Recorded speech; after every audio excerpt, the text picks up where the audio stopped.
Queridos amigos, estamos iniciando con la palabra del Señor en este día, miércoles 19 de noviembre.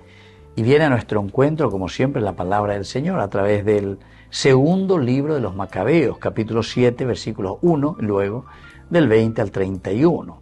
Fueron detenidos 7 hermanos, junto con su madre.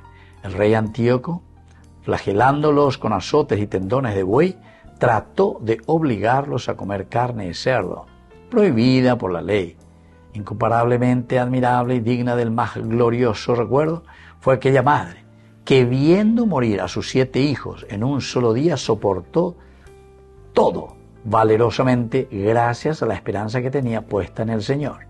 Llena de nobles sentimientos, exhortaba a cada uno de ellos hablándoles en su lengua materna y animando con un ardor varonil sus reflexiones de mujer. Les decía: yo no sé cómo ustedes aparecieron en mis entrañas, no fui yo la que les dio el espíritu y la vida, ni la que ordenó armoniosamente los miembros de su cuerpo. Y así continúa, queridos amigos. Esta mujer valerosa fue capaz de presenciar la muerte de sus 7 hijos. Upeago, yo que fuera ave ñanden boeseina, veñan de yara, a la fidelidad con el Señor.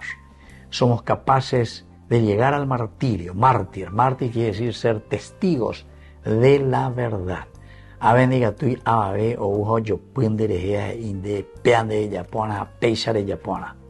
El seguimiento de Jesucristo, el seguimiento de Dios, es ese encuentro personal con el Señor que nos hace vivir luego en una comunidad. Porque ¿por qué ellos entregan su vida y por qué van hasta el martirio? Entonces la lleva.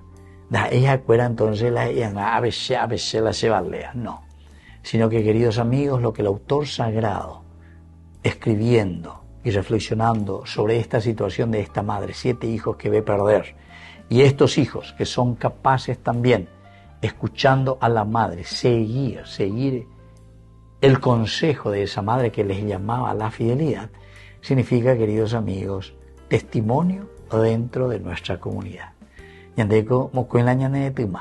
Caminamos en una forma personal e individual, pero esa conversión personal e individual nos lleva para poder vivir en una comunidad llamada también a la construcción del reino de Dios. En la medida en que ñande lleva tapona, en la medida en que ñande ña hendube ñande yarañe, en la medida en que ñande ye pitazo ñondie paya yo pitazo na lleva ña apoña peney, pero porque estamos convencidos desde Dios. Y eso es lo que le sucede a esta madre, pero también que supo educar a sus hijos, porque sus hijos le escucharon y supieron también confrontarse y afrontar nada más y nada menos que a un rey maleo, alleva, porque los asesina, los mata por la fe. Queridos amigos, pidamos esa gracia también para nosotros, ser fieles en el seguimiento de nuestra religión, en el seguimiento de Dios. Que la bendición del Señor descienda sobre nosotros, el Padre y el Hijo y el Espíritu Santo. Amén.